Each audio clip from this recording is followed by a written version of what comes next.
I'm Rita Jaspola. I'm a McCune-Albright from Germany. I'm 51 years old. And for the Magic Foundation, I'm here to tell you a little bit about my life experience, what was good, what was challenging, and things like that. So I made a couple of notes. What I really missed when I was a child, which is 40 years ago, I missed to talk with others, with other concerned people, with other children. I got into the hospital and the others came in once or maximum twice. I got in there 5 times in 6 years. So I was never able to talk with someone, how are you, how do you feel, and how do you proceed, whatever it is. They just came in with something different than I had. So I was pretty isolated, and that was a challenge. That was sure a challenge. The other thing I noticed as a little child when I was 9 years old is the lack of information. The doctors had no information at all, and I knew that. Anytime they had to make decisions, they didn't know how, they didn't know what, they didn't know the outcome, so the situation with me was very uncontrolled. And well, it just didn't bother me that much because I figured, okay, if there's no way, you can't change it, you gotta take it. And the good thing was that the surgeries they were to improve. And although I went downwards, I went into the wheelchair when in the year 74, after the year 73, when they did the surgery on my right femur, it started on the left femur. So they had to put me in a wheelchair for a year, telling me, we have no idea what's going to happen to you, how long it lasts, might last 3 years, but we don't know the result. One doctor, he was very, very kind, Dr. Gross, thank you very much. He said that he believes in me and that he thinks that it's going to be quite all right. Of course, I had to figure within the years that nobody cares about this disease, and that was a little hard to take because I live in Germany and this country runs. There's for everyone something, but there was nothing for me.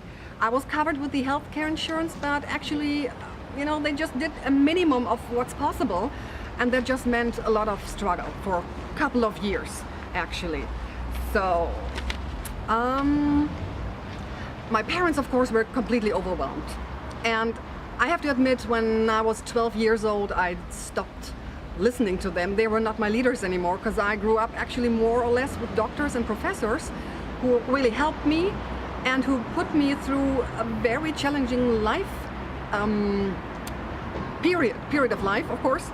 And there was a lot more than others can do. Might sound unfair, but it was just, you go with the strong ones, say it that way. And I learned a lot there, which is positive, of course. So during that time, what's really important to know for you guys is that I completely forgot to take care of my future. I had no idea what kind of job I would do. I had ideas, of course, but I wanted to study, and my family wasn't that, how can I call that, not that educated to allow me that and to support it. So my dreams were a little more far away than actual reality was offering a life. So it's something you really should think about all the time. If you're in that struggle as a child, just take care of what you like, what's your dream, don't let go of that. And the good thing is that I learned the English language back then, because I was, locked in bed in a hospital, and even at home I wasn't allowed to walk for a year when I was in a wheelchair. I was crawling on the floor and backwards the stairs, upwards and then downwards. I wasn't allowed to stand up, not for a second, which was, discipline. But there's worse, and so I still had a pretty good time with all that. The other thing I want to point out is that when I was 14 years old, I came out of the hospital with a big success, the disease success, as you can call it, or career, and I was a complete adult. I wasn't a 14-year-old child. I was put through hell, I walked out there, I was, challenged with a lot of struggles and stuff others never experienced, not even up to that year, of course, or to that age. So I was further developed than anyone else, age of 14. And I was loud, I was wild, I wanted to live and I wanted to go out in the world and experience everything which I missed during my childhood, of course.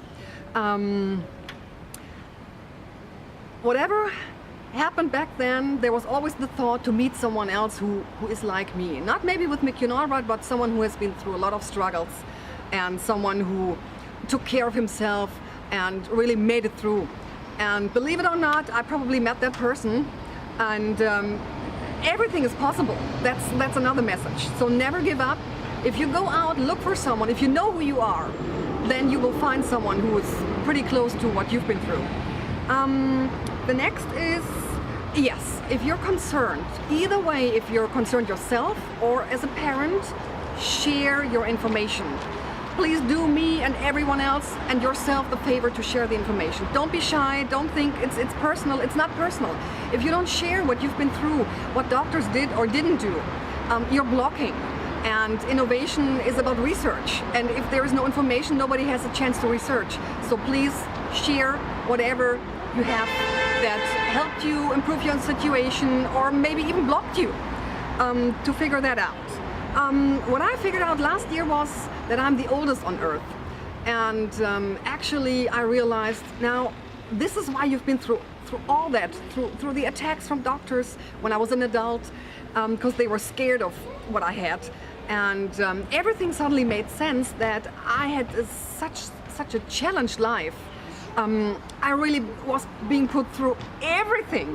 Of course, they would do that if you're the first. If you're first row, the pioneer actually, who gets all the arrows, well, you just get the full plate.